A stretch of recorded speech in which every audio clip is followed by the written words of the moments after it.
Anyways, exciting. All right, I want to get started. I'm thrilled to see such a good turnout here. I always worry that with all the security arrangements that we won't get a decent turnout, but this is great. Bilahari draws a good audience. So first I want to say I'm Andy Nathan. I'm a professor of political science. I'm in the Weatherhead East Asian Institute. Second thing is I want to introduce the Borton Mosley lecture series briefly. Hugh Borton was one of the founders of what was then called the East Asian Institute. He was a Japan specialist.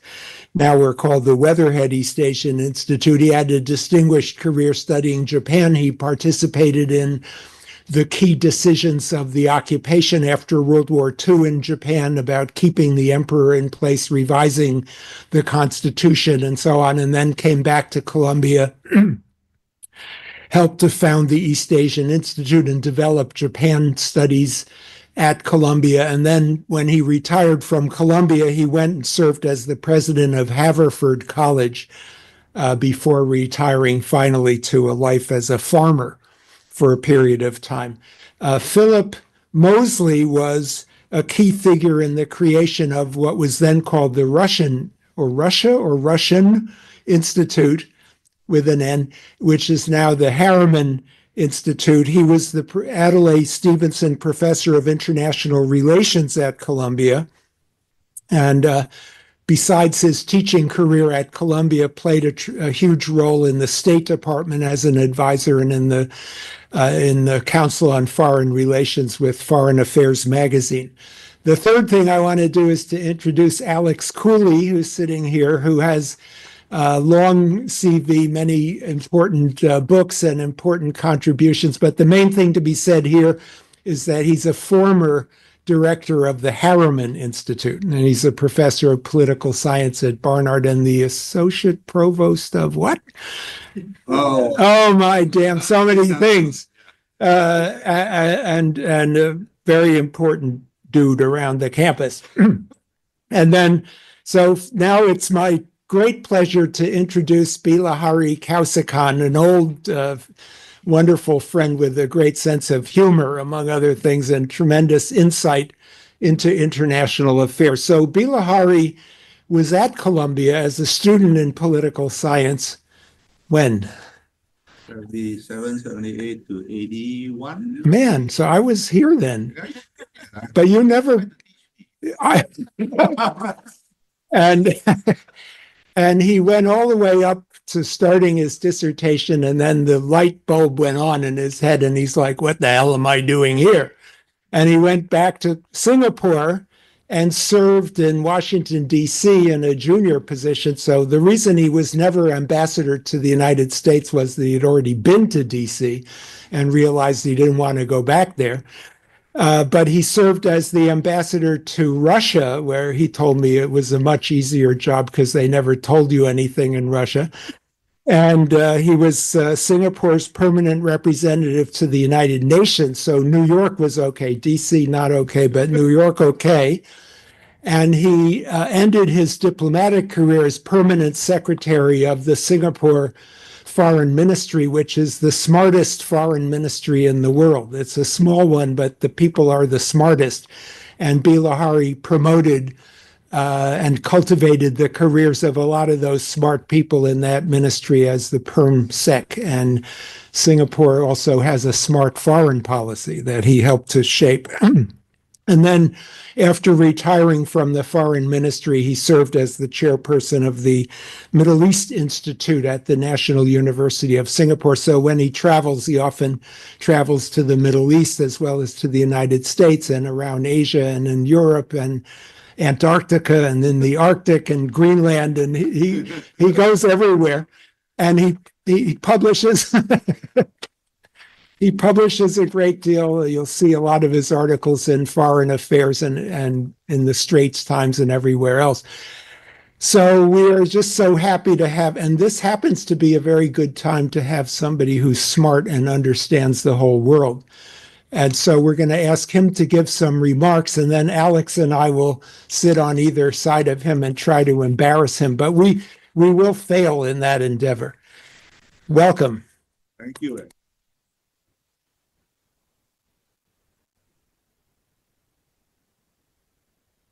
Thank you, Andy. That was perhaps too kind an introduction. Let me just turn this on.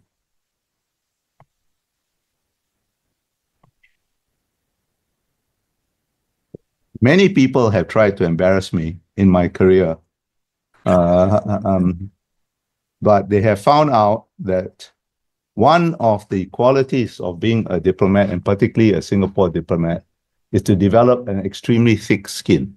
So they have all failed. So let's see what happens tonight. Now, I've entitled my talk, The Cold War, Sino-Soviet Rivalry, and the Making and Possibly Unmaking of Southeast Asia. I'll take about 35 or so minutes, and then let's have a discussion. So let me get straight into it. And let me start with a story. In the late 1970s, thanks to the generosity of the American taxpayers, for which I will always be grateful, I arrived at Columbia University, resolved on pursuing a PhD on the foreign policy of the Soviet Union, the then Soviet Union.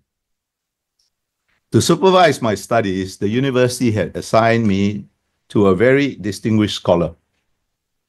I don't remember whether we had our first meeting in what was then called the Russian Institute, but I do vividly remember that the meeting did not go well.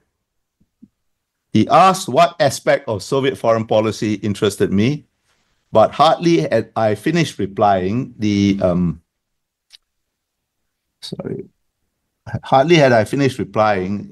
echoes of my words still reverberating in the air, when he dismissed my interest as completely inconsequential.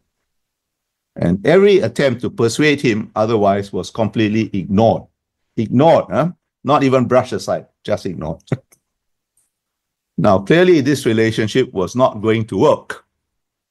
So I took myself off to the East Asian Institute, where another distinguished scholar had his lair. And he was the author of a book about the Japanese intervention in Siberia after the First World War that I remembered reading as an undergraduate at what was then the University of Singapore, now called the National University of Singapore. And I brashly asked him, cold, it was a cold call, to be my supervisor.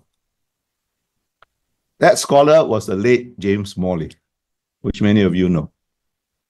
I don't know why he agreed to take me on, and I rather regret not asking him when I got to know him as a friend when I was posted to New York as our representative to the United Nations.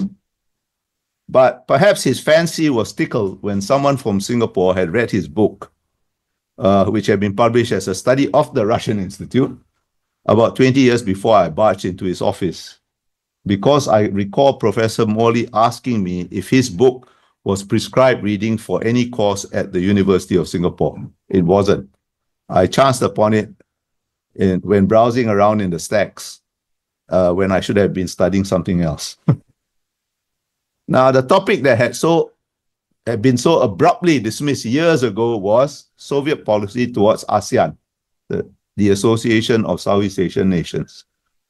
I never finished more than 2 chapters on my dissertation, but I still think it was not an inconsequential subject. Perhaps in the larger scheme of things at that time, Soviet policy towards ASEAN was indeed not a first-order issue, because Cold War dynamics had been profoundly modified by the US rapprochement with China, and important nuclear arms control agreements was being negotiated between the US and the Soviet Union. But as I vainly attempted to explain, it was not inconsequential to the peoples of Southeast Asia. And too much analysis of Southeast Asia forgets that it is not an uninhabited region. We live there. I am therefore delighted and deeply honored to have been given this opportunity to at last share my views on the significance of the Cold War in shaping the idea of Southeast Asia with a more or less captive Columbia University audience. I only hope that having listened to me, you do not conclude that inviting me to deliver the 2025 Borton-Mosley Lecture was an act of reckless folly. Now, Southeast Asia is not a natural region, by which I mean an area that can be defined by something intrinsic to itself. The only thing intrinsic to Southeast Asia is its great diversity. And that's just another way of saying that there is nothing intrinsic to itself. Of course, there were ancient patterns of trade and other interactions linking the various peoples and polities that existed in what we now call Southeast Asia. But by the end of the 19th century, these had all been disrupted, if not completely destroyed, as the entire region had fallen under colonial rule. Thailand remained formally independent, but it actually, at first Britain and then the United States called the shots there. The colonial authorities, as a matter of policy, kept their imperial possessions separate and minimized contacts between their subjects. None of the imperial powers conceptualized their territories, the territories they control, as being Southeast Asian. And the term Southeast Asia gained currency only after the strategic imperative of recapturing the territories under occupation by Imperial Japan arose during the Second World War. This was the first time that the entire area had fallen under a single authority, and if you're going to recapture it, you had to conceptualize it more or less holistically too. But even then, Southeast Asia Command was based in Colombo, in Sri Lanka. And it did not include all the territories we now understand as Southeast Asia. And the Southeast Asia commander, Lord Mountbatten, never exercised command over all Allied forces within the area. So even as a geopolitical concept forged in the furnace of war, Southeast Asia was not entirely coherent. It is still not an entirely coherent geopolitical concept, or at least it is still a work in progress and perhaps will always be a work in progress. Although it is now generally accepted that Southeast Asia is defined by the 10 members of ASEAN, there is still some fuzziness at its edges. Southeast Asia will also include Timor-Leste when it is formally admitted to ASEAN. It is now only an observer. But there is still some debate over the timing and conditions of its membership. On the other hand, Papua New Guinea has been an observer in ASEAN since 1976. But there is a firm consensus that it will never be admitted as a member. And as I will explain later, that there may be some reason to believe that membership of ASEAN, as that the importance of membership of ASEAN in the definition of Southeast Asia may not be the last word on what is Southeast Asia. Now, ASEAN and the idea of Southeast Asia it encompassed did not spring out Athena-like, fully formed in 1967 from the brows of its founding fathers. It emerged only after many hesitations and meanderings through the tangled and interrelated processes of post-war decolonization and the dynamics of Cold War rivalries between the US, the Soviet Union, and the People's Republic of China as they played out in that area, in our area. It's going to be very tiresome to you and to me for me to recount every step of the complicated and convoluted diplomatic maneuvers of the 1950s through the 1960s, whereby various not always compatible ideas of regionalism were floated, competed, and coexisted, influenced or displaced each other before ASEAN finally emerged. A sampling of the names of the various experiments will, however, give you a flavor. The Pacific Pact, the Asia-Pacific Council, the Ministerial Conference on Economic Development of Southeast Asia, the Southeast Asia Friendship and Economic Treaty, Mafalindo, the Association of Southeast Asia. There were a few more, but they're even more obscure. Some of these were initiated outside Southeast Asia and included countries from Northeast Asia and Taiwan, as well as Australia and New Zealand. None of these included all the countries we now consider Southeast Asian, and some of these experiments lasted well into the 1970s after ASEAN was formed. For at least a decade after 1967, it was not at all clear, both to its members and to external powers with interest in Southeast Asia, that ASEAN would not go the way of these earlier experiments. All these earlier experiments have long been forgotten. They are worth mentioning only to underscore that there was nothing inevitable about ASEAN's emergence. Its founding members were divided over some very fundamental issues. But what is most striking about the tortuous processes leading to ASEAN's formation and its fragile first decade is that the aspiration to regional organization of some sort may have on occasion faltered but never disappeared. Regionalism was always regarded as an important tool enabling weak countries of Southeast Asia, living amidst the rivalries of major powers, some measure of voice and agency. It's worth reminding ourselves that while the primary focus of the Cold War was in Europe, in Asia the Cold War was far from cold. It was hot in Korea and in Indochina, and that conflicts in Indochina continued through the 1980s, driven by Sino-Soviet rivalry, long after US-Soviet relations had stabilized in Europe. Now, buttressing the determination to preserve voice and agency was what has proven to be the most powerful force in Southeast Asia since the mid-20th century. That is nationalism. Nationalism defeated colonialism, shaped ideologies of both left and right, and with two very tragic exceptions, only two very tragic exceptions, enabled the countries of Southeast Asia to successfully navigate the risks and uncertainties of the Cold War. Trying to define your own region through regional organization was a way of asserting agency over your own destiny, rather than allowing the rivalries of external powers to shape your region and determine your future. The major powers, of course, had their own preferred notions of regional order, and since the 1950s deployed proxies to advance them. But no external power has ever been able to shape the Southeast Asian regional architecture entirely in accordance with their preferences.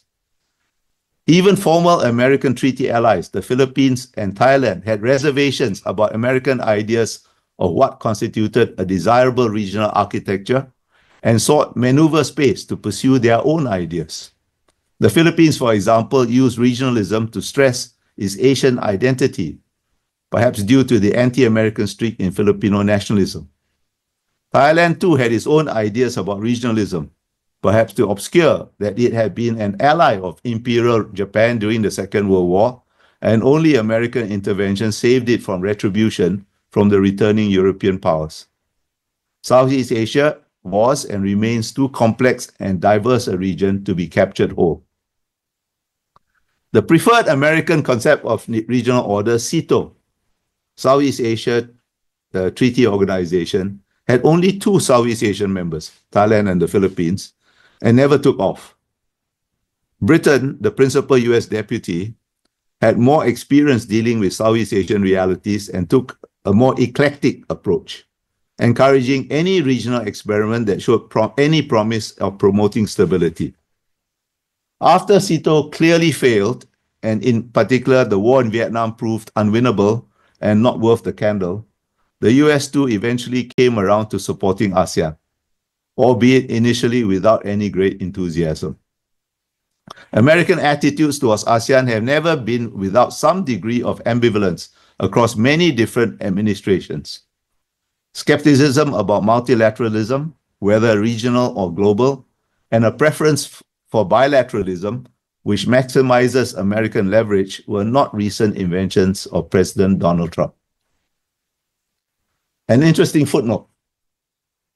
It was an American academic, Russell H. Fifield, of the University of Michigan, a specialist in US policy towards Southeast Asia, who in a 1963 publication for the Council on Foreign Relations, 4 years before ASEAN was formed, realized that any tight NATO-like organization would never attract sufficient regional support, and proposed instead a looser structure, which he suggested should be called, guess what?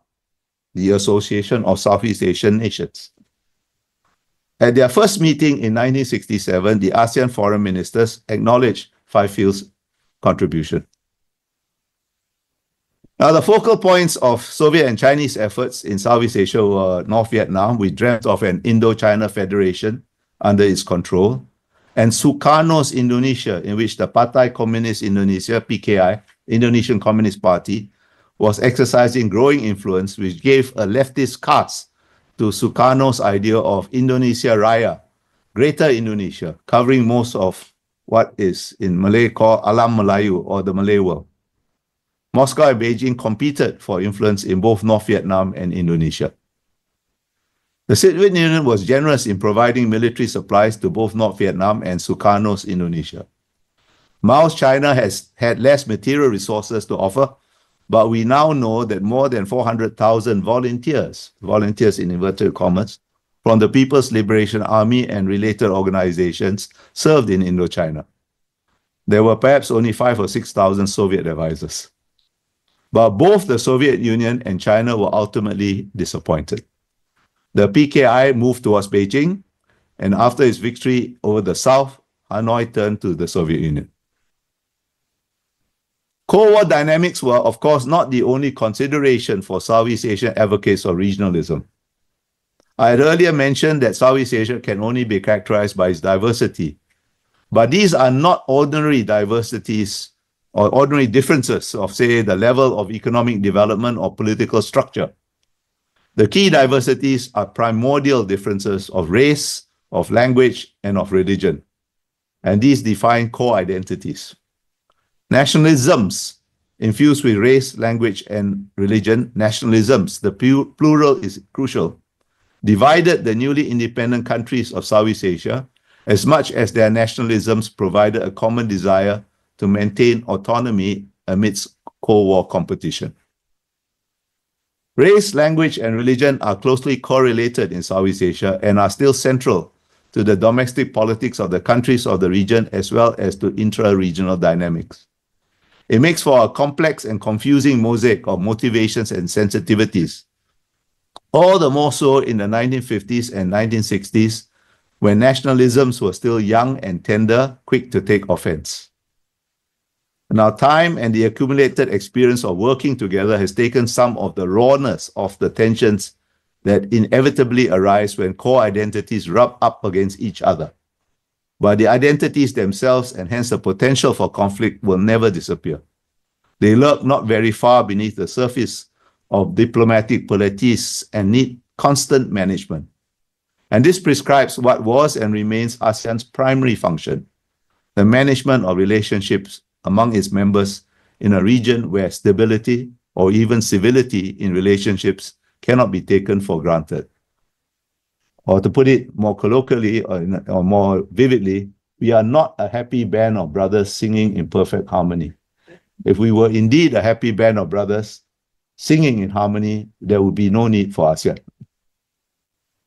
Now, each of these two broad considerations, dealing with Cold War competition and managing intra-regional relationships, eventually came to be seen as the necessary condition for achieving the other. Stabilizing regional relationships would minimize opportunities for major powers to exploit intra-regional divisions and compromise the autonomy of all.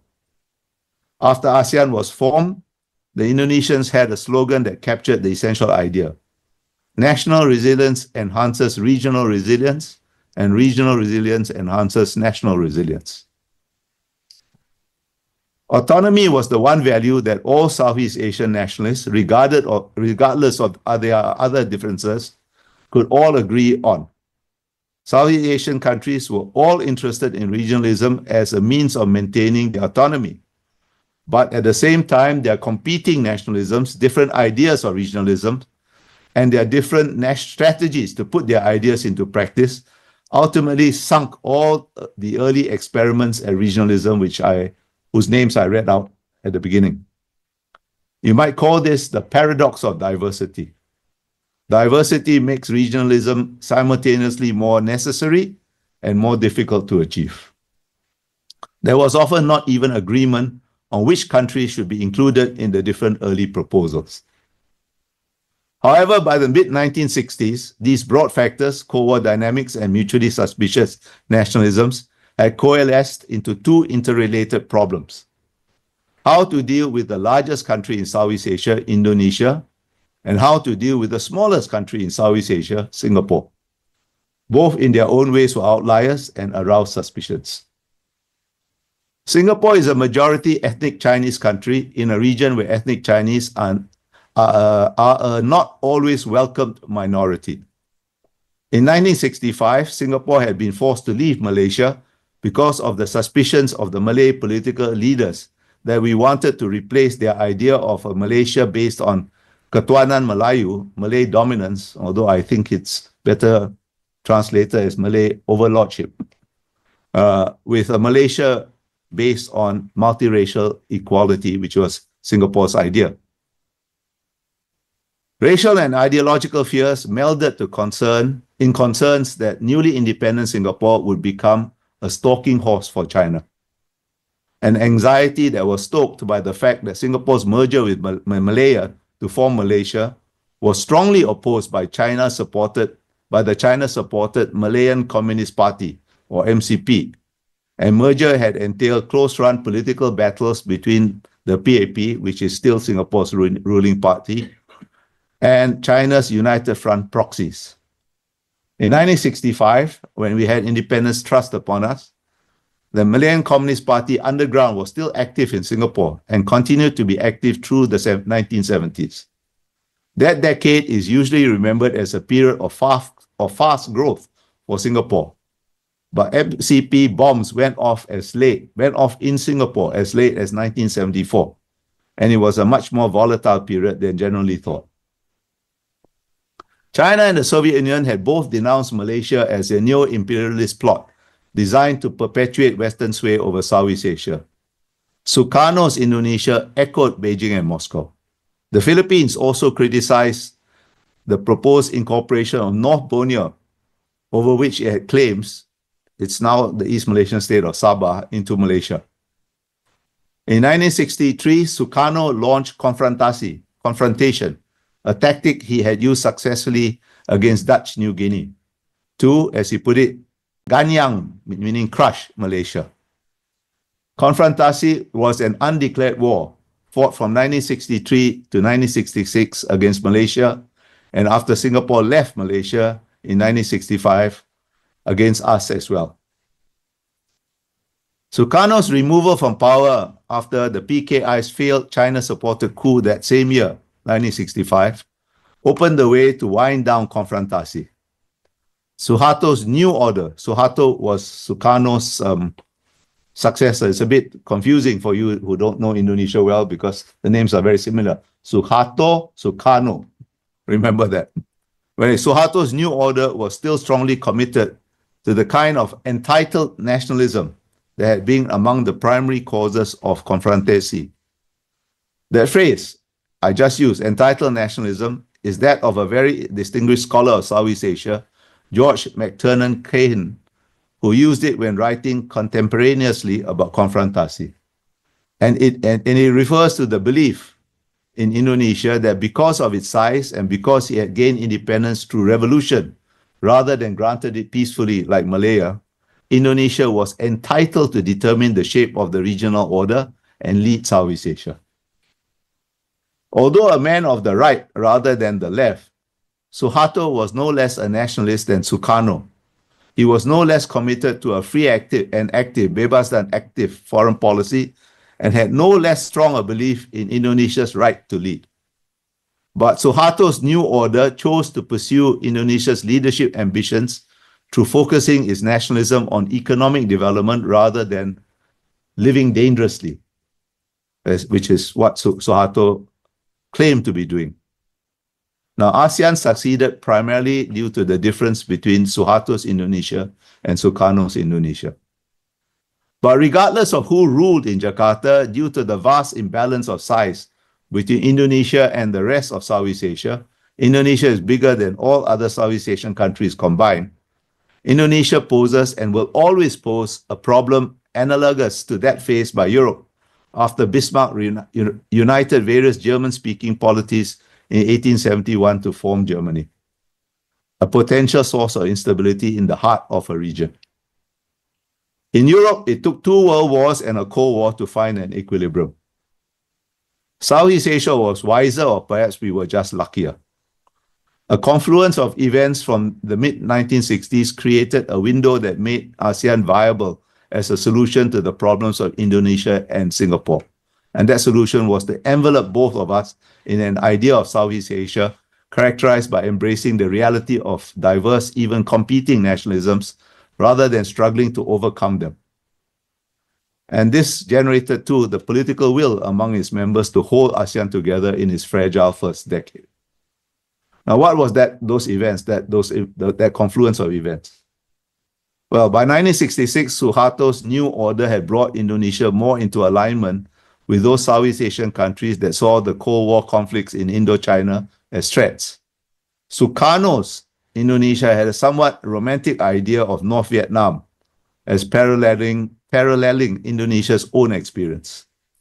A year before, in 1965, the American escalation of the Vietnam War raised fears of its spread and the entanglement of other Southeast Asian countries to a new level.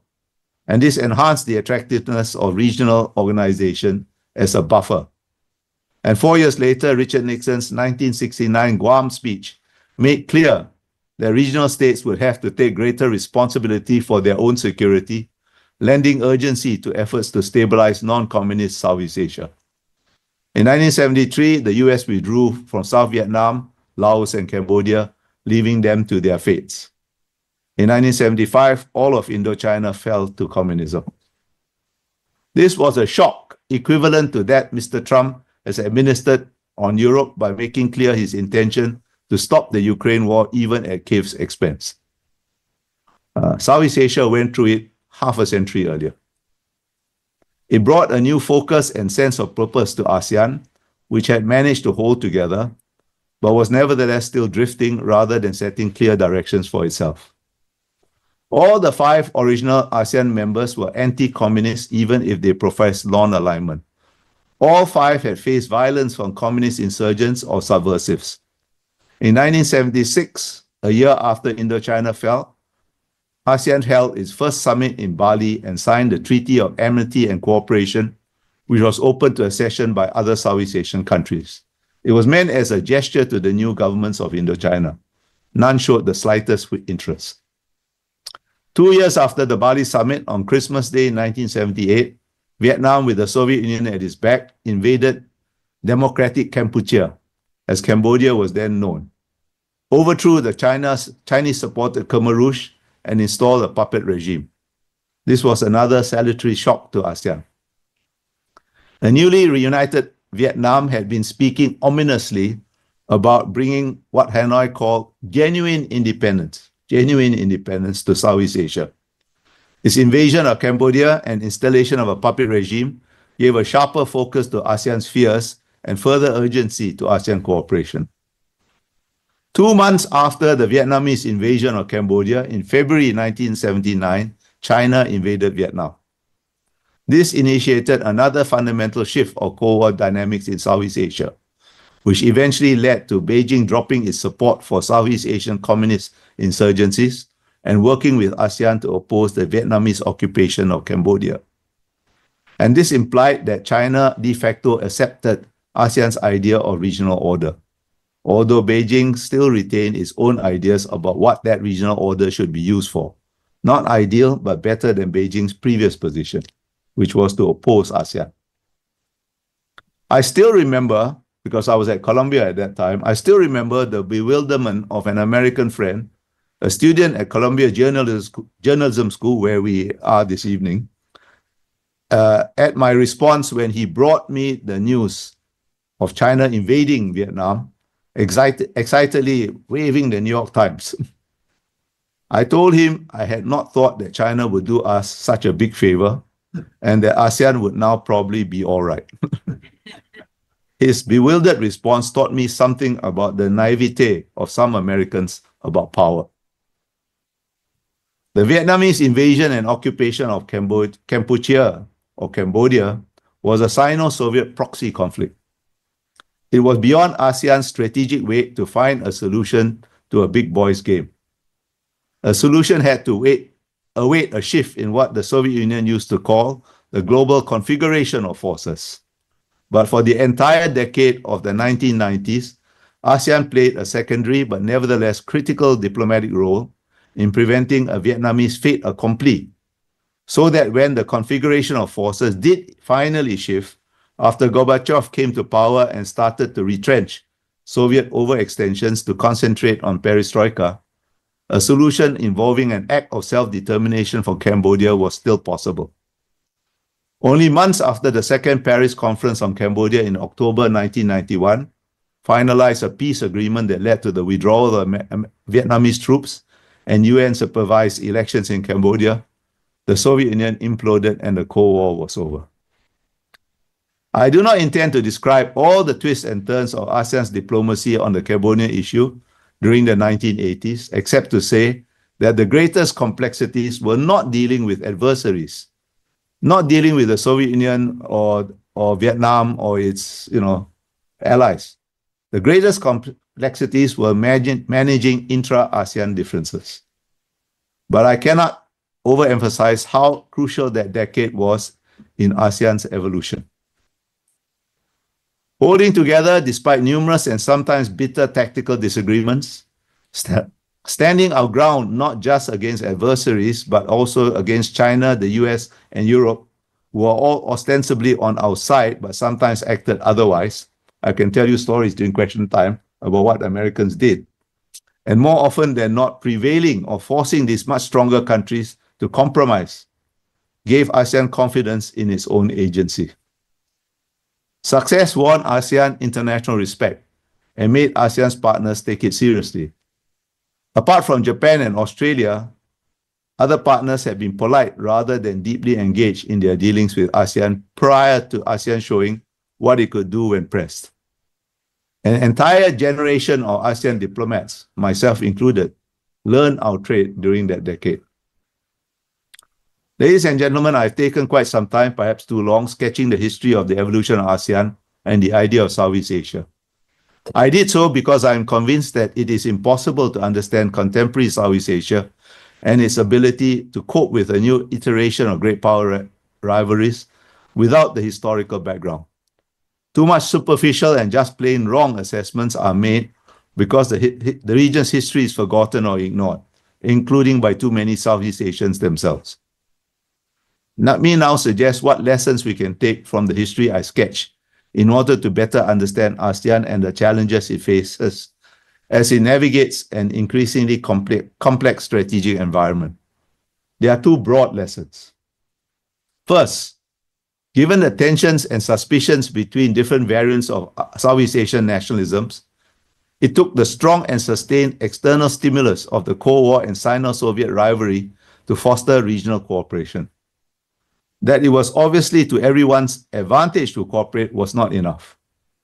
If the Cold War and Sino-Soviet rivalry had not turned violent in Southeast Asia, in other words, it was kinetic conflict, not just Cold War, I doubt ASEAN would have been formed, or if formed, would have survived and prospered. And even then, it took regime change in Indonesia to align all our fears in the same direction.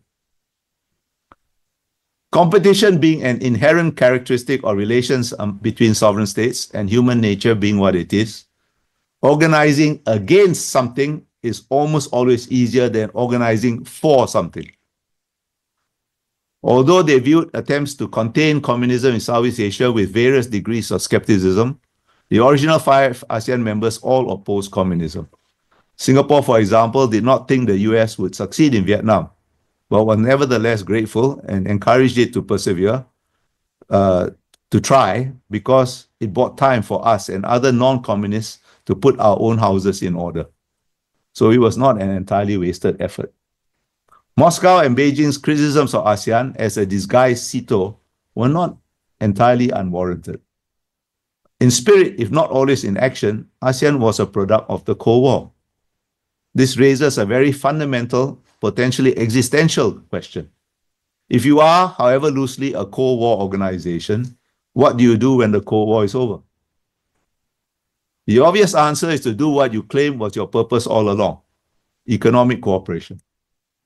The Bangkok Declaration, ASEAN's founding document, said nothing about political or security matters, these being deemed too sensitive. It focused instead on economic, cultural, and other non-controversial forms of cooperation, almost everything under the sun, except what had really brought ASEAN together, leading Mr. S. Rajaratnam, Singapore's first foreign minister, to once quip, and I quote, It was a very difficult problem of trying to say nothing in about 10 pages, which we did. Some half-hearted attempts at cooperating on industrial projects and establishing a preferential trade arrangement were made during the 1970s and 1980s. They did not amount to very much. The economies of most ASEAN members were as much or more competitive than complementary, or at least their leaders and officials believed them to be so. This is still largely the case. Although Mr. Trump's imposition of very high levels of tariffs on several ASEAN members ought to incentivize greater economic cooperation among ASEAN members, and we can expect rhetorical calls to accelerate, broaden, and deepen economic cooperation as a response to the tariffs. In fact, they have already started. Mr. Trump's tariffs are, at least in the short to medium term, in my judgment, more likely to deepen the competitive dynamic as states rush to try and gain exemptions in the context of a softening world economy. The difficulties of economic cooperation again illustrates that it's easier to organize against something rather than for something, even when the benefits of the latter are clear. Post-Cold War globalization nevertheless offered opportunities, and ASEAN has set ever more ambitious goals for reducing barriers to goods, services, capital, and skilled labor in order to make Southeast Asia a single market and a single production base. There has been some progress. ASEAN likes to speak of itself as a market of 700 million and the world's 5th largest economy. The reality, however, is that Southeast Asia is still 10 separate economies and is likely to remain so for the foreseeable future. Growth in Southeast Asia is almost all due to national policies and national efforts. ASEAN's contribution is mainly indirect, providing the stability that makes growth possible. There is usually a problem when trying to assess regional economic cooperation of deciding whether the glass is half empty or half full. But what is for sure in ASEAN's case is that the filling the glass has been fitful and slow. ASEAN has been much better at formulating plans than implementing them. There is always a large performative element in ASEAN's plans. Now, this is not due to any particular perverseness on the part of its members. I have to say that since I was one of the officials. Opening markets or linking markets is always politically difficult, even when the benefits and the necessity of doing so are clear. But there are two factors that made it more than usually difficult in post-Cold War Southeast Asia. The first factor is that the post-Cold War expansion of membership to include Cambodia, Myanmar, Laos, and Vietnam. That's the first factor. While expansion was desirable or at any rate inevitable and is now irreversible, it has enhanced what I earlier called the paradox of diversity, and not just in economics. It is obviously easier for 5 or 6 countries to reach consensus than 10, but that is not the real issue. The 5 original members had different strategic outlooks and hence different calculations of national interest, which sometimes involved issues that were of crucial importance to the countries concerned. But they nevertheless were usually able to reconcile their interests to reach consensus. The real problem is that expansion was undertaken almost casually, without sufficient preparation or even sufficient thought about how the new members were to be socialized into ASEAN mores. The only consideration was how to deal with the lower level of economic development of the new members. But that was seen largely as a technical issue and was in any case not the core of the problem of expansion. The 5 original members and Brunei after it joined understood very clearly that once ASEAN was formed, calculations of national interest had to contain some element of the regional interest. The regional interest is not always the main or most important element in the calculus of interest. In many, or if not most matters, the regional interest is not a first-order consideration because ASEAN is an interstate organization with very limited supranational ambitions and national considerations always come first. But the understanding was that there must always be some element of the regional interest in national calculations. And that understanding is weak in all new members except Vietnam. It remains weak even though expansion of membership occurred more than 20 years ago. The second factor, which accentuates the impact of the first factor, is that the domestic politics of all 10 ASEAN members have become more pluralist and hence complicated as they developed economically. It pleases some observers to call this democratization. I prefer to call it the pluralization of politics, but I'm not going to quarrel about semantics. It is a fact that Western democracies have not been very effective at decision-making because of the range of interests and opinions that have to be accommodated. In Southeast Asia, the complications of politics that have become more pluralist do not manifest themselves or play out in the same way in every ASEAN member, but they cannot be ignored in any member. This has not only made reaching internal consensus more difficult, but it has also privileged short-term political imperatives over long-term calculations. The degree to which this has occurred varies from country to country, but it is never entirely absent in the domestic decision-making of every country. It has made taking hard decisions harder. When ASEAN was able to act decisively, the internal politics of none of its members could be described as democratic, as the term is understood in the West, or in my preferred terminology, they were all far less pluralist than today. Some held fair elections or reasonably fair elections, but all were in some degree what the West would call authoritarian. Again, if it pleases anyone to use that term, I'm not going to quibble with them, nor am I advocating a return to the past. That is neither desirable nor possible.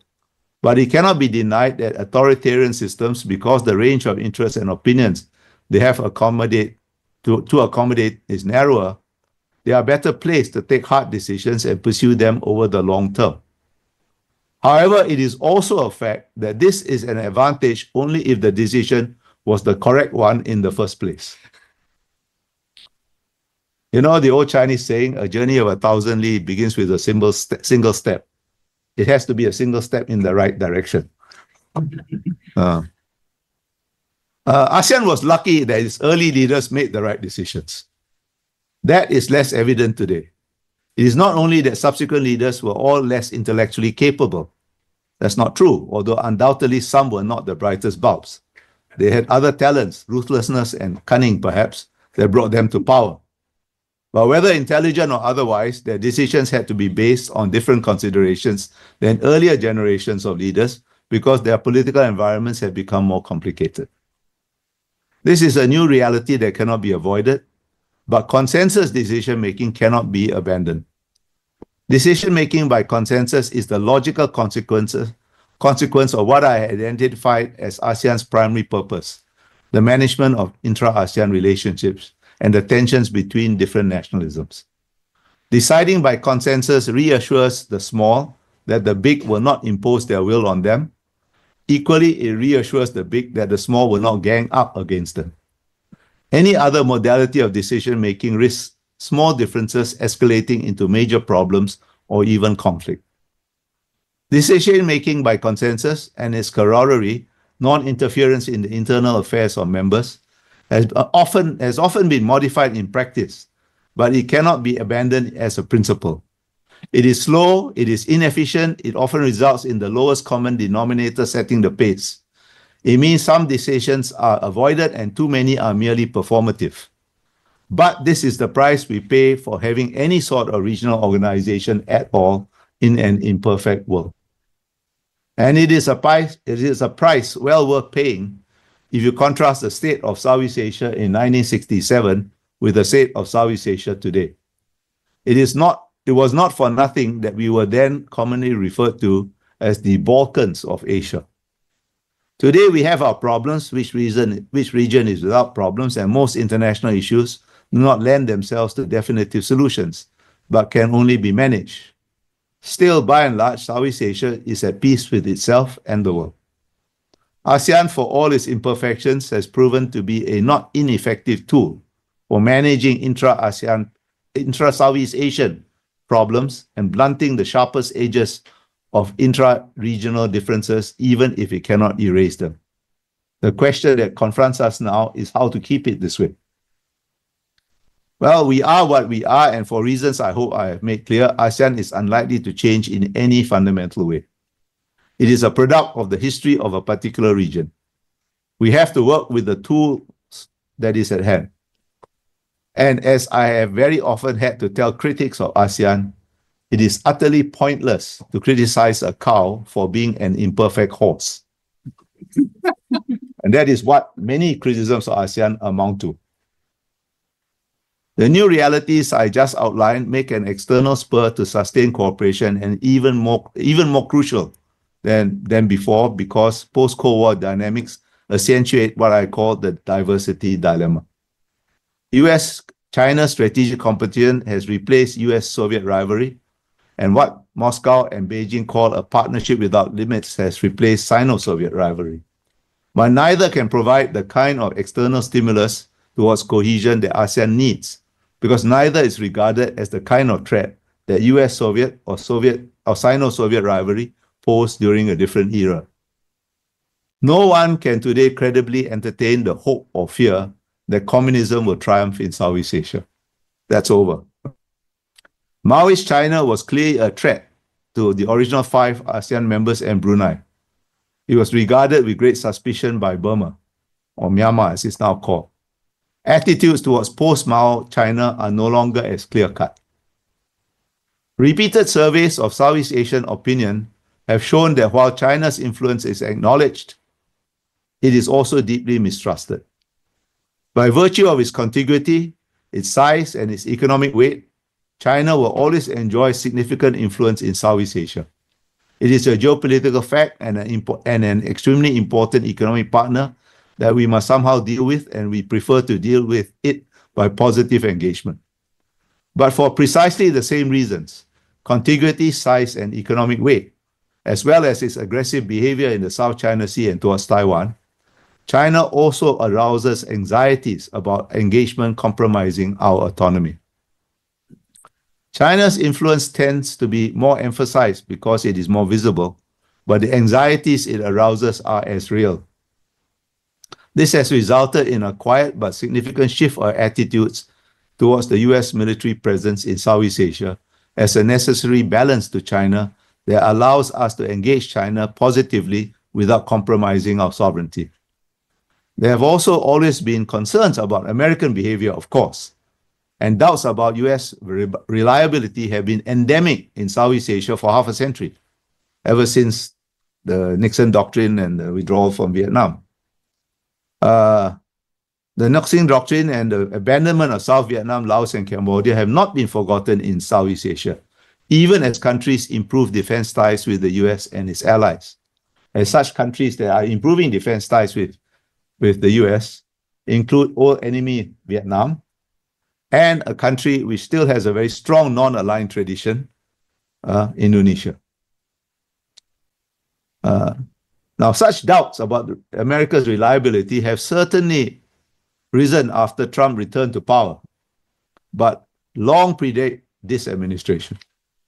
Both the new appreciation of the indispensable UL role in maintaining balance and endemic questions about its reliability are part of Southeast Asian reality. The West tends to lump China and Russia into one category of authoritarian, largely because of China's support for Russian aggression against Ukraine. Southeast Asia does not accept such a simplistic categorization. Russia is not a significant strategic player in Southeast Asia, but even Singapore, which has taken a strong position on Ukraine and imposed our own sanctions on Moscow, sees no advantage in shunning Russia and continues with bilateral exchanges. Ukraine is not a bilateral issue for us, and not for any other Southeast Asian country vis-a-vis Russia. Other countries have even more nuanced positions on Ukraine and relations with Russia, in particular the Muslim majority countries who see Western double standards at play in the contrast between Western responses to Ukraine and Gaza. For instance, Malaysia will conduct very high-level visits to Russia later this year. Malaysia is the current chair of ASEAN. This brings me to the second broad lesson from the history I recounted. Even during the height of the Cold War and Sino-Soviet rivalry, the countries of Southeast Asia have never looked at their choices in a binary way. This is even more so today.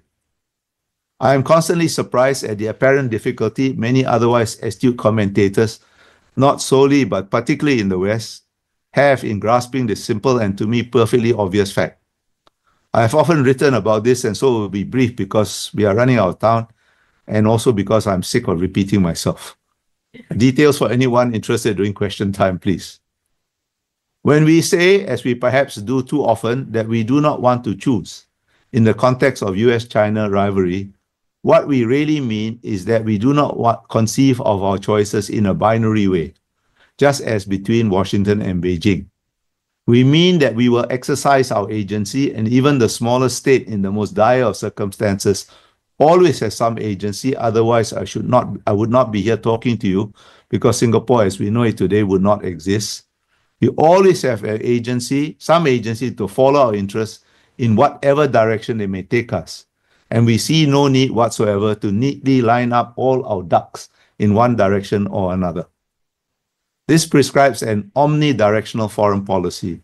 I was going to say that South Asian foreign policy is always polygamous and never monogamous, but these are politically correct times, so I didn't say that. We may balance with one major power in one domain, bandwagon with another power or several other powers in a different domain, hedge with several others in other domains. And what we do does not foreclose working with other powers, even rival powers, in some other way in the same domain. For example, all the ASEAN countries, the main ones anyway, conduct defense exercises which are increasing in sophistication and size with the US and its allies. But they also conduct defense exercises of a lower level of sophistication with China, and even just before the invasion of Ukraine, the first ever naval exercise with Russia.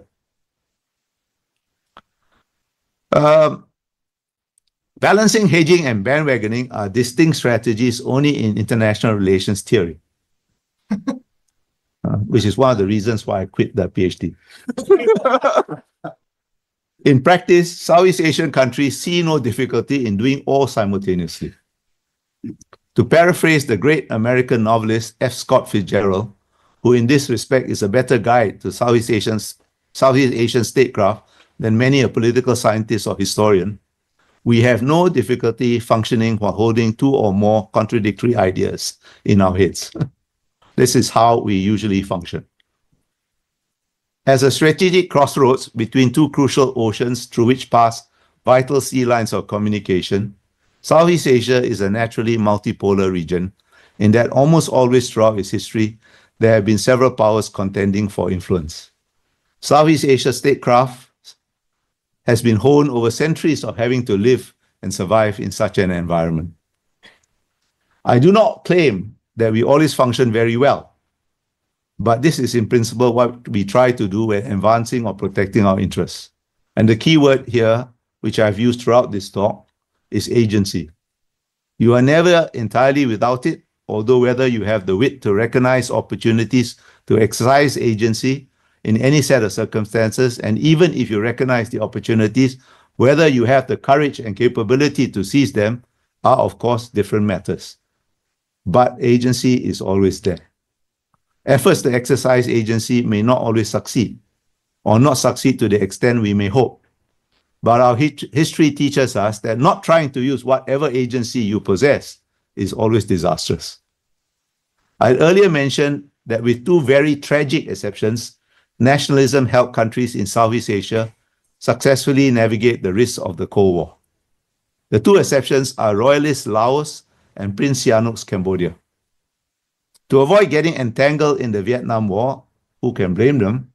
But anyway, to avoid getting entangled, they first adopted a neutrality of a rather passive kind, laying low, offending no one, and hoping to be left alone. When this did not work, neutrality is not something you can unilaterally adopt, but has to be respected by others, and during the Vietnam War, nobody respected anybody's neutrality. They sought protection from the US. In both cases, they surrendered what agency they had to external parties, with the sad results we know. The Pathet Lao were not as murderous as the Khmer Rouge, but bad enough. To think that concerns about the US will automatically rebound to China's advantage, as too many commentators predict, is condescending nonsense. A particularly insulting variant is that China's economic weight and growing trade, investments, and aid, not to mention what I shall delicately refer to as informal transfers, will align Southeast Asia with China. It assumes that we are all so stupid as not to know our own interests, or all so venal as to sell them for a mess of pottage. Straight line projections from economic relations to political influence are always simplistic, and I have had occasion to remind Chinese friends that even the very corrupt can be nationalists. The will to exercise agency stands for nationalism, which I had earlier identified as the most powerful force in modern Southeast Asia. The two countries where nationalism is strongest are Indonesia and Vietnam. These are also the largest countries in Southeast Asia. Without control of Indonesia and Vietnam, no external power can capture Southeast Asia. This is not to say there are no risks. Maintaining an omnidirectional foreign policy requires not just agility, but more crucially, the ability to make clinical, indeed cold-blooded and ruthless assessments of interests, regional as well as national interests. This ability is being degraded by the more complex domestic politics of key ASEAN members. The ASEAN position on Myanmar exemplifies this unfortunate trend. When the coup occurred in February 2021, ASEAN leaders quickly met and adopted a 5-point consensus that in essence outlined the steps they expected that the State Administration Council, or SAC, as the regime set up by the Tatmadaw, the Myanmar military, called itself, they set out their expectations, what they needed to do in order to return the country to normalcy. The coup leader, Senior General Min Aung Hlaing, was present but did not object. It was correct for ASEAN leaders to have set out their expectations of acceptable behavior by a member. The fact that the ASEAN had done nothing when the Thai military staged a coup in 2014 was passed over in discreet silence. Thailand is a much more important member of ASEAN than Myanmar, and double standards are unavoidable in diplomacy, and the Thai king had ex post facto offered a fig leaf of approval to the coup. Never mind that this was constitutionally beyond his authority. But it was unrealistic, totally unrealistic, for ASEAN to expect the Tatmadaw to, for instance, enter into political dialogue with its opponents and refrain from using force against them as required by the 5 points. Well, if the Tatmadaw was the kind of organization that was prepared to do such things, such nice things, it would not have staged a coup in the first place. Senior General Min Aung Hlaing's lack of objection was not consent. The 5 points were aspirational and performative, a posture rather than a policy. Now, posturing is a perfectly legitimate diplomatic tactic.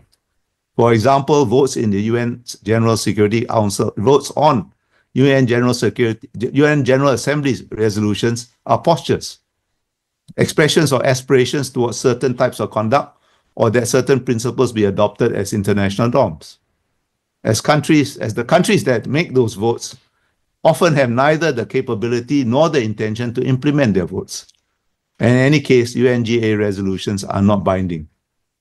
But to insist that ASEAN did that the SAC be barred from attending ASEAN political meetings until it complied with the 5 points was to take matters far too far.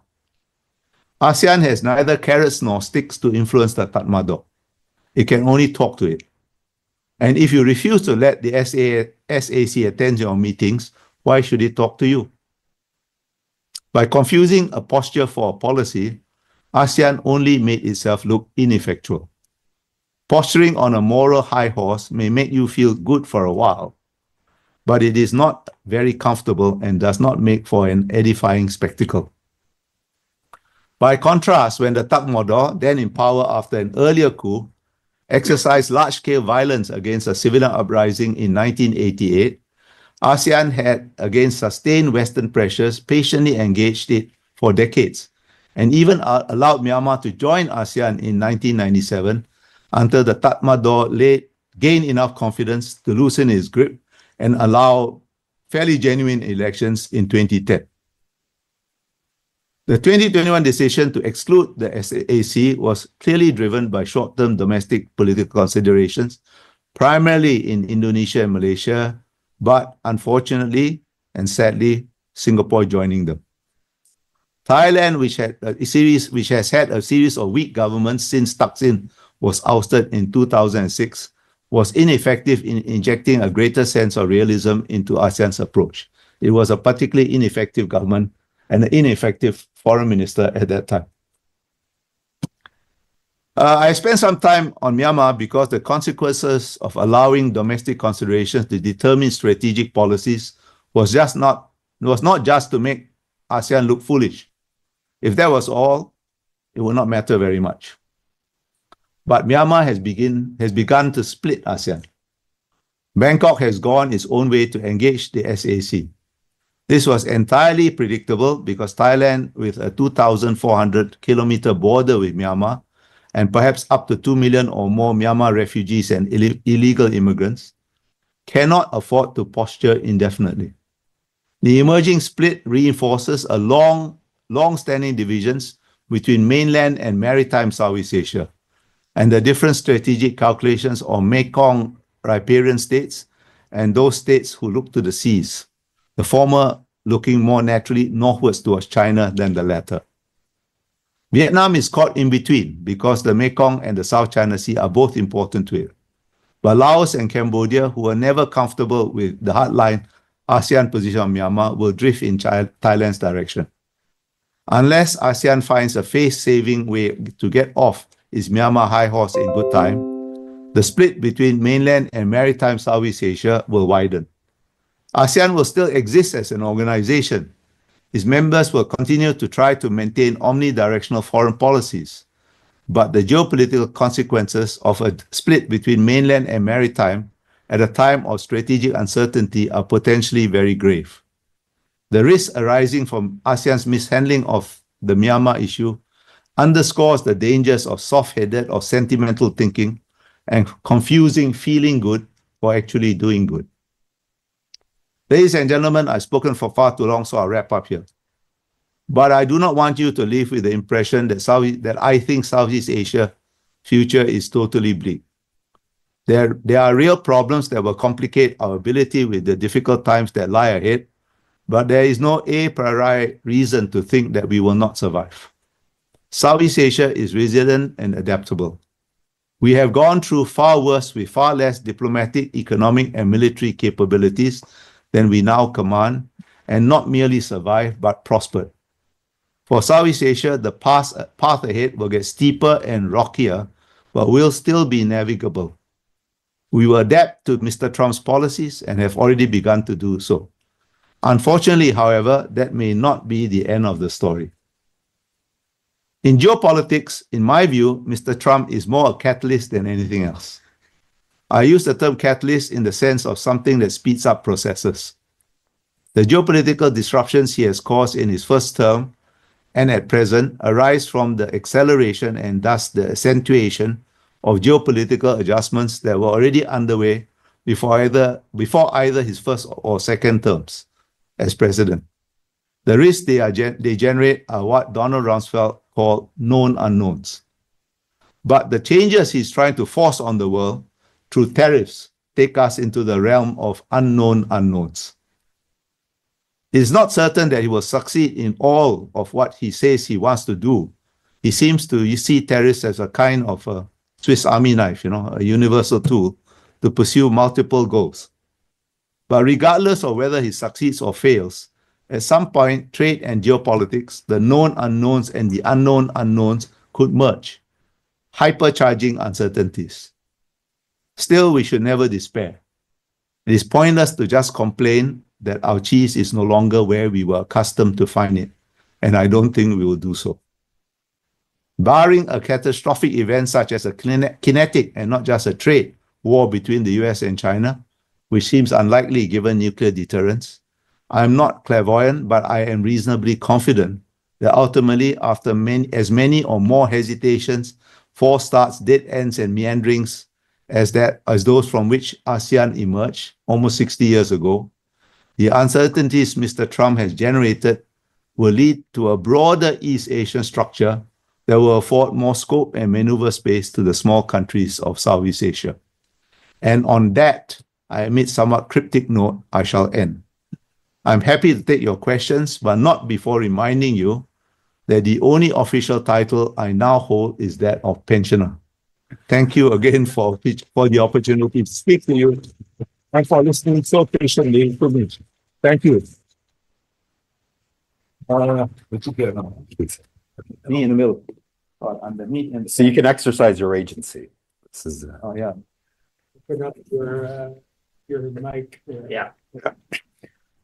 Everyone, it is a true pleasure to be hosting this event along with Weatherhead. And I think part of the purpose of this annual lecture series is really to get into the history of what regional institutions do. They are these Cold War institutions, these legacies. We study the artificiality of regions, but also all the geopolitics and the history that informed the making of a region.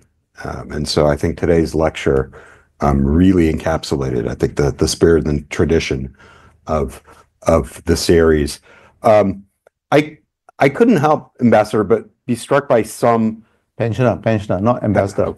No more, no more. we're writing that degree. Okay. Sir. But we have an organization formed for geopolitical reasons, right? In response to conflicts that endured tensions as a result of expansion, right? And also whose internal politics, right, was very different in the later stages than it was in the formative stages, right? And all of these factors you put out there as possibly eroding some of its coherence. And I think you end on this optimistic note about multipolarism and agency within all of this uncertainty, chaos, Trumpism, rivalry, and so forth. But what if this is a 1989 moment as opposed to a continuation of multipolarity moment? What if, rather than being able to leverage competition, Moscow, Beijing, and now Washington decide to divide the world up into three different spheres, and Mr. Trump gets Greenland, it gets to act in a predatory fashion towards the Americas, Mr. Putin is ceded Ukraine, and then Beijing is given a green light, perhaps in Taiwan, perhaps to exert a sphere of influence. What is the agency there, and what would the reactions be, and how likely or unlikely is this scenario? I can't say this scenario is impossible, because nothing is impossible. It is not impossible that as we sit here, a meteor will come through the ceiling and kill us all. It's not very probable, but it's not impossible. Now, I don't think this is a very likely scenario. It's not impossible for a number of reasons. The first is, if you look at, it's still early days, huh? It's only about 3 months old. It's more like 3 months. I know, it feels longer, but it's only 3 months. We have to keep reminding yourself of that, right?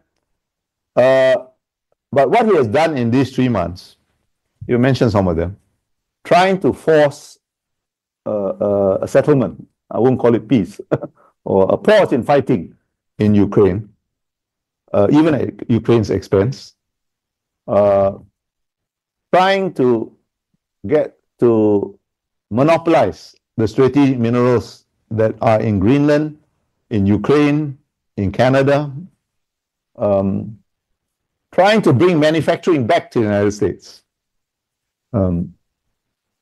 Whether he succeeds or not, and I think at best he will only partially succeed in all these things, they can be read, they can be interpreted as preparing for a long-term strategic competition with China. Right? That's not the only possible interpretation, I grant you, but it is an alternative interpretation to your interpretation. We shall just have to see. But there's another factor. There's a personality factor, and that's much more subjective, and it's much more hard to assess. Mr. Trump believes he is the greatest deal maker in the history of the universe. That's clear. And he loves to make deals, but I think he loves to win even more. And a division of the world, as you suggest, would be a clear loss for the United States because Asia is the most fast, is still, and I think will still be, despite Mr. Trump's best efforts, one of the fastest growing regions of the world for the foreseeable future. So why should he give it up? If he does give it up, he will be seen to be a loser and one that was bamboozled by China. I don't think he wants that. But anyway, I reserve my judgment. And I don't think everything he says about China so far tells me or can be interpreted as preparing for some long-term competition and striking a deal. But I think it will be primarily an economic deal, a trade deal. And even that, it will be within fairly narrow boundaries. I don't see him giving up. We talked about this a bit, Andy. I don't see him giving up the restrictions on the transfer of certain kinds of technologies to China, because that's an American competitive advantage. The Chinese have made great strides, that is true, and they've probably made greater strides. But the implementation of those breakthroughs still rests on a foundation of American technology, particular semiconductor technology at the high end, right? So I don't see him giving that up. If he cuts a deal, it'll be a trade deal. He'll probably start from the premise, hey, you didn't even fulfill the 1920 deal. So let's talk about that first before we talk about anything else. And I want more now, right? But he will, of course, present it as the greatest deal in the universe, in the history of deal making. But we'll see. I don't know. I don't know. I can't say for sure, but I don't buy your scenario. Okay. So your theory of Trump gives him more credit for being smart than we are inclined to do. But let's say you're right. Would you say then that he is objectively weakening the American hand in this long-term strategic competition by destroying, you say that allies are always suspicious of each other. That's true, but never like now. The allies are rationally suspicious. American economic power is declining, and on and on and on. So is there a risk that the United States, while preparing for strategic competition and weakening, by the way, our scientific base and our best universities, damn it, don't you think that let's put it this way, I don't want to be too polemical, are the people in Southeast Asia concerned that the United States will lose its capacity to serve as a counterbalance to China in the region? Okay, that's a very good question. Thank you, sir. I think people are thinking about it, and I think if you ask different people, you'll get different answers. I'll give you my answer. When I came to Colombia years ago, that was the first time I ever set foot in the United States of America. And the summer of 1977-78 was not the best. New York in the summer of 1977-1978 was not the best introduction to America.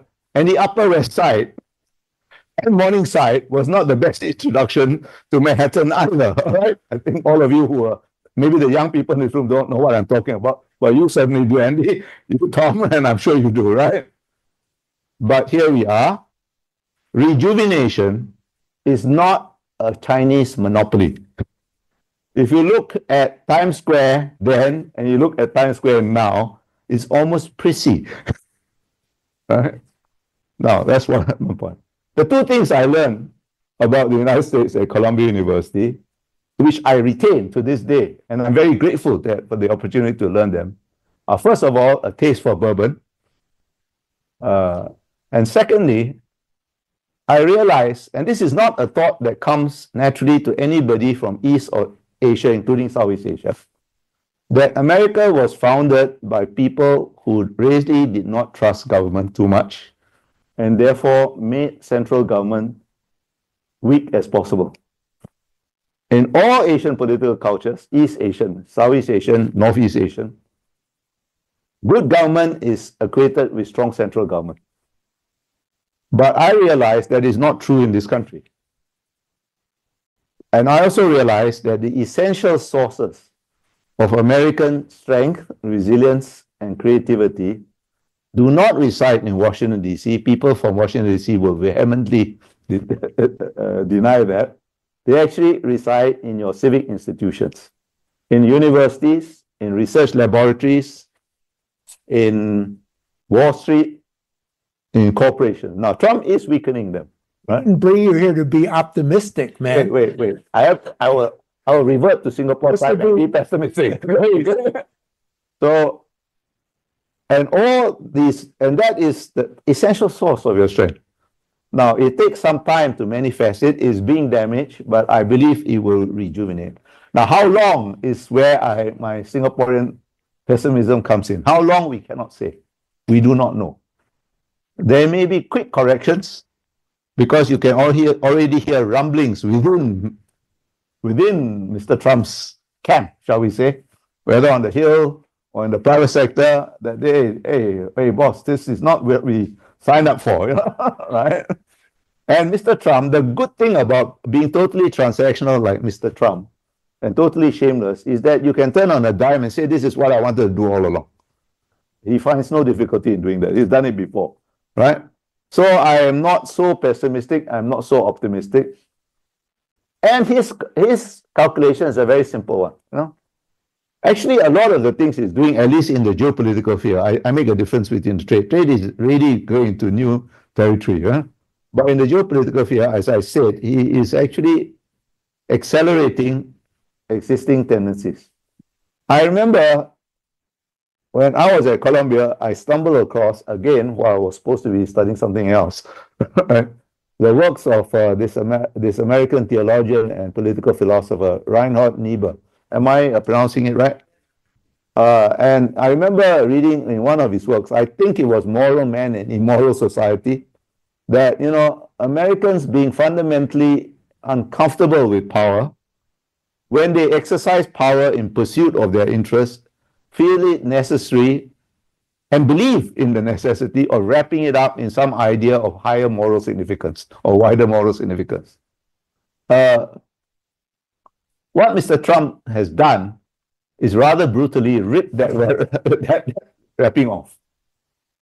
Look, all the things I said, he did not invent skepticism towards regional institutions and multilateral institutions. It's always been there.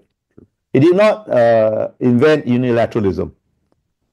Remember Mr. Richard Nixon, overnight on the 15th of August, I believe, 1971, destroying a central pillar of the Bretton Woods system by taking the American dollar off the gold peg without telling anybody, not consulting a single ally, and throwing Europe into chaos. Remember the Vietnam War when, you know, you cut and ran. Well, you may have forgotten, we haven't. In other words, what I'm trying to say, the shining city on a hill has always cast a dark shadow. You guys live on the hill, so the shadow is not evident to you. We have always lived below the hill, so we have been conscious about it. And that is why we have always dealt with America on the basis of common interests and not deluded ourselves that we share common values. I can understand why Americans are very upset. Americans like you, like all the people in this room. If I were you, I would be upset too. All right? But I'm not you. We have never, ever, all Southeast Asia, including some of your Asian allies, never considered, never regarded American democracy with uncritical admiration, and we have never recoiled in horror from all variants of authoritarianism. We have our own interests. He's going to damage some interests of ours, for sure. He's already done so. You know, this 10% across the board tariff plus, you know, good God, you know, thing is going to slow growth for all of us. It's going to be particularly bad for a country like Singapore because world growth is going to slow, right? And you may or may not know, trade to GDP, the proportion is 300 times our GDP. There's no country in the world that has a larger proportion. Now, there are only 3 growth centers in the world, major ones, right? There's China, which is slowing down for its own internal reasons, and I don't think it's going to get back to very high growth rates. And this new tariffs, this is not going to help China. Europe is in some deep trouble. It's so deep trouble, they are only beginning to realize how deep the trouble they are in. And Europe cannot recover economically until Germany recovers, and that will take quite some time. Because Europe now cannot spend everything on social spending and neglect defense. They have to do both. And that's going to be very painful. So who's left as a growth locomotive? It's only the US. And if Trump damages the US economy, and every economist seems to think so, except Peter Naravo, I don't often agree with Mr. Musk, but when he said that this guy is a moron, I tend to agree. In fact, I've never agreed with Elon Musk, except this one time. All right. Now, he has ripped the wrapping off the reality of American power. And I think his calculation is a very simple, even simplistic one, but at least in the short term, it's not a wrong one, right? His calculation is, hey, you guys in Europe, you guys in Asia, you can't do without me, because you in Europe, you can't deal with Russia without me, at least minimally at your back. And you with Asia, even if you all combine, you cannot balance China. So what the hell, you better do as I tell you. That is true in the short to medium term. It will be true longer for Europe, because Europe has got itself in a more than usual muddle. But it's going to be true for some time in Asia too. Now, my last cryptic remark, let me try to elaborate that, right? If he hyper accelerates the uncertainties, as I fear he will do by merging the known unknowns and the unknown unknowns, what will we do? What is the natural Asian instinct? It's going to be to hedge, to find a new balance. And it's not going to be China, because China is the reason we need America. What is going to happen is that I think we are already on that trajectory. This will accelerate it. Japan and South Korea will become nuclear weapon states, independent with their independent deterrence, loosely within the American system, just like France and Britain. Now that will freeze a multipolar, multi-dimensional balance, nuclear balance of terror in East Asia. Now the road from where we are to there is going to be a very fraught and rocky one. But once we get there, I think it will be stabilizing. In any case, it will prevent any kind of Chinese hierarchy. So, and that kind of multipolar thing is good for small countries in Southeast Asia, because it creates maneuver space. There are 2 nightmare scenarios for us, for small countries. One is, of course, if the US and China go to war. Then you have no room to exercise the agency. No. The other is, of course, if they agree on every damn thing, then you also have no room to exercise agency. So some measure of tension and some measure of the multipolarity that I think is going to the almost inevitable result of the uncertainties Mr. Trump is creating is good for us. We'll just have to get from here to there. And that's the hard part. Well, we're really out of time, right, Alex? Yeah, we've dismally failed in the one function we had. So I think we have to... My fault. No, blame me. Yeah. Everybody does. We have to leave it there. So thank you very much.